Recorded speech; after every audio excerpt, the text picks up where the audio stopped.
twice. And I admit, sir, I made my maiden speech in 2014 when I entered this House on the speech on the President's address. And now, since I've declared that I'm not contesting in this coming general election, this will be my final speech in this House for now, sir. Sir, I come from a family of freedom fighters. My grandfather, Sri Patu Rajgopal Naidu, was a freedom fighter, social worker, reformer, writer, right hand of legendary parliamentarian Professor N.G. Ranga, and was also MLA, MLC, and twice member of this very House, sir. My mother was a four-term MLA and a minister in the government of Andhra Pradesh. So I come from a family, sir, which has a legacy of fighting for the people. This is indeed the last session of the 17th Lok Sabha, and every member of the House is bidding adieu. And the reason that I've decided to not contest also is that it's not easy, sir, to sail on two boats in one go, to be in public life and also to continue as an entrepreneur. So I've decided to give a pause to my political life. Despite stepping aside from electoral politics, my commitment and resolve to serve the nation remains steadfast as I plan to contribute to the country's development by investing, innovating, creating employment opportunities, and generating revenue and wealth for the nation, sir. My group of companies is providing jobs to about 17,000 people and undertaking various welfare measures for them and their family members. So I serve the country in a different form, sir, and I'm sure this House and the people of my state will appreciate my decision. Before I start my observations on the President's address, I would like to take the opportunity to first thank our party President, Sri Nara Chandrababu Naidu Garu, who has allowed me to be part of this House twice. And I admit that I have learned a lot from him, and he has guided me during my tenure and difficult times. I also would like to thank the Honourable Speaker and all the chairmen for their help, cooperation, and guidance in this House. I also express my gratitude to the officials of the Lok Sabha Secretariat who are always ready to help the members. I particularly thank and wish to place on record my admiration for the reporters sitting at the table who record and report our speeches verbatim. When I read my speech the next day, I could not stop appreciating the flawless speech that has reached me. So I also thank them, sir. And more than anybody else, I sincerely and wholeheartedly express my deep sense of gratitude to every single team member of my Guntur parliamentary constituency, the TDP leaders and the colleagues of Guntur, without whose support, cooperation and blessings, I would not have been able to undertake my 10-year successful journey as an MP and would not have done whatever I could for the people of Guntur. So I once again thank all of them from the bottom of my heart. Sir, I compliment the Honourable Prime Minister, Sri Modi ji, for finally consecrating the Ram Mandir temple in Ayodhya, and the entire country is greatly indebted to him. I plan to visit the temple one day as it realizes the 500-year-old dream of all Hindus. The world knows that we are one of the oldest civilizations on earth. Here I only wish to say that the stones may be old, but they are chiseled afresh. Our civilization may be ancient, but I feel it is born again. The last 10 years of Modi ji's government may be like any other, but he ensured that it marks a new dawn. The date of 22nd January in many ways has redefined and rediscovered our civilization. Not just this new parliament, imbued with the fragrance of Ek Bharat, Shrestha Bharat, is one more testimony to our great civilization and culture. Sir, I compliment the Honourable Prime Minister for his leadership and vision for the country. Sir, even though we are not a part of the NDA, I cannot resist my temptation to praise the government under the stewardship of Sri Modi ji over the last 10 years, how he has taken this country to new heights, and we are on the verge of becoming the third largest economy in the world. It is not just governance, but it's the leadership that counts, and Modi ji's leadership, sir. I just want to mention the top 10 achievements of this government, which has really brought me a lot of joy, sir. First, he has made our country the fastest growing economy among the G20 countries. 25 crore people have been lifted out of poverty, and 80% are being given free food grains until 2028. The credit for rolling out the GST goes to Modi ji. Forex reserves are registering $615 billion now. The push to digital India. 46% of the world's total real-time digital transactions take place in India. 1,200 crore transactions were done through the UPI in December 23. Now even Eiffel Tower tickets can be purchased through the IPI. Number 5, 34 lakh crore has been transferred through the DBT and JAM Trinity and has helped to curb corruption. Number 6, 3.75 lakh roads have been constructed in villages, 1.46 lakh national highways, and 150 airports, sir. Number 7, one nation, one power grid, one nation, one gas grid, one nation, one ration card, one rank, one pension have all been welcome, sir. Number 8, successfully dealing with the COVID pandemic and free vaccines to more than 150 countries. Number 9, 33% reservation for women, women as fighter pilots for the first time, women cadets given admission for the first time in Sainik schools and the National Defense Academy. And finally, my top 10, the 10, sir, rounding out the top 10, the PM Kisan and the PM Fasal Bima Yojana have been a great boon for the farmers of this country. Sir, you must be aware, the House is aware, that I've spoken on various subjects relating to local, state, national, and even international issues during my 10 years in this House, and gave valuable suggestions and recommendations, including in the committees that I participated in, some of which have been accepted and have been implemented as policy also. So I would like to thank Modi ji and this government for the same.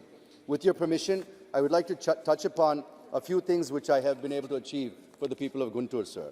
Sir, number 1, I fought for the capital Amaravati, raised it many times in Parliament, and I'm still supporting the farmers' agitation, which is going on for more than 1,500 days for making Amaravati as the sole capital. It's still happening, sir, in my constituency. Sir, just a few more minutes, sir. This is my final speech. Please indulge me and give me a couple of minutes. Sir, number 2, I could get 1,500 crores for the development of Amaravati and 1,000 crores for my constituency in Guntur for the underground drainage system from the central government. Nearly 20,000 houses have been sanctioned in the Guntur Lok Sabha area. 50,000 free water connections to the poor have commenced. I've been instrumental in getting chili and turmeric better remunerative price and also geotagging of chilies for export. Succeeded in getting exemption on tax on capital gains on the first sale of land for farmers from 29 villages of Amaravati. The Kondaviti Vagu lift irrigation project was completed. Many lift irrigation projects were completed in the constituencies, sir. AIMS in Mangalgiri, CHC in Tullur, and PHCs in Chebrolu, Dugrala, Vatticherukuru, and Medikonduru have been completed, sir. I played a crucial role in announcing Amaravati as a smart city. Development of Guntur road infrastructure, including the inner ring road. Various railway works under progress. 1 kV Kendra Vidyalaya at Tenali in my tenure. National Agriculture University for Guntur. 60 crores worth of development undertaken in 10 years with MP LAD and Mandrega funds. And the list goes on, sir. Sir, the Honorable President has rightly mentioned about setting up of a central tribal university in Telangana. I welcome it. But at the same time, I ask the Honorable Prime Minister as to what his government has done about various institutions mandated to be set up in the state of Andhra Pradesh under the AP Reorganization Act. As per the 13th schedule of this Act, the Government of India should set up 11 institutions, right from Tribal University to National Institute of Disaster Management. Sir, the less I talk about Polavaram, the better. When TDP left the government in 2019, about 75% of the project was completed. But now, even after 5 years, it appears the project is exactly where it was 5 years ago. Since this is my final speech, I appeal to the Honorable Prime Minister to approve the second revised cost estimate of the project, which comes to 55,656 crores, and complete the project in a time-bound manner. Sir, again, I don't want to enter into a debate on special category status to AP. It was Modi ji and former Vice President Shri Venkaiah Naidu Garu who promised SCS for 10 years to the state. Nothing happened, and the Government of India is trying to escape by showing non-existing 14th Finance Commission recommendations. All I ask the Honourable Prime Minister is to either give special category status to AP or extend all facilities, financial and otherwise, that are being extended to the northeastern and the hilly states, also to AP as a stopgap arrangement till SCS is confirmed for a period of 10 years, sir. Sir, there are other issues such as setting up of major port, integrated steel plant, crude oil refinery, and petrochemical complex, establishing a new railway zone in Visakhapatnam, development of a metro rail facility in Visakhapatnam, and connecting Vijayawada, Guntur, Tenali, among other things. The railway minister is on record saying that the government of AP has not given land for a new railway zone, but government of AP says it has given land. So whom to believe, sir? We need a clarification. Sir, since I'm not speaking on the budget, I wish to just touch upon a couple of points on the Indian economy. Sir, by moving from the 10th largest economy 10 years ago to the 5th largest is an indisputable fact that we are one of the biggest bright spots in the world's economy today. Modi ji rightly says that we have immense potential, backed by impressive performance during the last decade, as we could demonstrate and showcase robust and resilient growth driven by perseverance, ingenuity, and vision. I wish that Bharat continues this in the coming years and becomes the 3rd largest in the next 2 to 3 years' time. We should all agree that reforms help us to be the fastest growing economy among G20 countries. The growth this fiscal is estimated to be about 7.5% when compared to 9.1 in 21-22 and 7.2 in 22-23. Forex reserves are over $615 billion US. FDI is impressive. Foreign trade is going up. 25 crores came out of poverty. Unprecedented creation of infrastructure with 23.5 lakh crore tax receipts and 30.3 lakh crore revenue receipts are very healthy, and less anticipation of borrowings are there in the coming fiscal. I am sure that Bharat is poised to achieve these set goals in Amrit Kal, and the list goes on.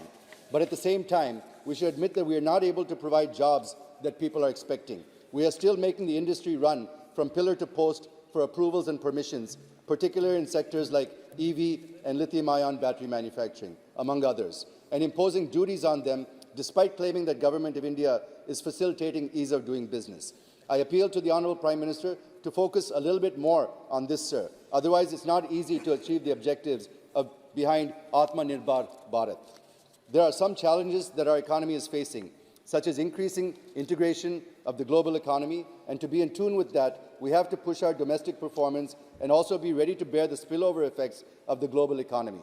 Secondly, artificial intelligence and the challenges it poses to governments, given apprehensions that AI may eat away jobs, particularly in the services sector. Thirdly, non-availability of talented and skilled workforce in the industry. I am sure the government is looking into these and other issues to further propel the growth to become the 3rd largest economy, sir. Sir, we are in the election year, and a couple of months from now, we are going to have general elections and also assembly elections in my state, sir.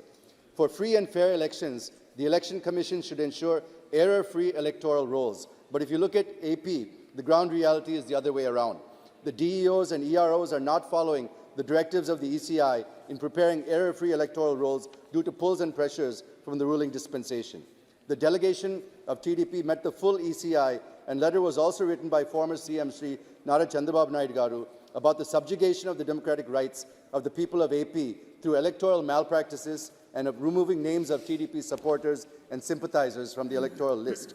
So there's a need to immediately deploy electoral roll observers in AP from Government of India to stop these electoral malpractices. The unfortunate part is that the field machinery deployed, instead of correcting mistakes in the electoral rolls, which is the crux of the issue, took a casual approach by transferring the responsibility to lower officers and not following strict and meticulous instructions given by the ECI. Kindly conclude. Sir, I'm just coming to the conclusion, sir. Sir, I'm coming to the conclusion. As I said, sir, I'm taking a break from politics, and the reason is I cannot sail on 2 boats at the same time due to various limitations. I feel that businessmen are a very important part of the political process, which is essential in my opinion, as they play a pivotal role in driving the economy and its growth. They need to have freedom to express themselves and to take a stand against the government of the day when necessary, without fear of reprisals and attacks on their business. The institution should ensure, the Parliament should ensure that law-abiding businesses are not exposed to harassment, even if they don't share the same political views. This is extremely important, sir, because if we look at the affidavits submitted by all the members, 20% of this Lok Sabha are declared as businessmen. I'm sure all of them are having the same problems that I faced in this last 10 years. In the developed world, business people are encouraged to be part of the political administration, as they can play an important part in helping people take charge of their economic destinies. Unfortunately, in our country, this means constant fear of reprisals and vendettas. To start and run a business, one has to get more than 70 approvals from various agencies at the local, state and central level. And each of these agencies can be weaponized by the party in power, which is detrimental to the Make in India initiative, Atmanirbhar Abhiyan, and defeats the very objective of ease of doing business. While I may be stepping away from politics, I will not be sleeping, sir. I will continue to contribute to my state and to the country as a businessman by investing, innovating, and creating employment opportunities, revenue, and wealth for the nation. When I can devote my full time to politics and be the type of representative that I want to be and that the people deserve, just like Sriram's return after his 14 years of Vanavas, I will also come back stronger, sir. With these words, I support the motion and thank the Honourable President for her address to both the Houses. Thank you for giving me the time. Thank you very much. Thank you. Sir, I made my maiden speech in 2014 when I entered this House on the speech on the President's address. And now, since I've declared that I'm not contesting in this coming general election, this will be my final speech in this House for now, sir. Sir, I come from a family of freedom fighters.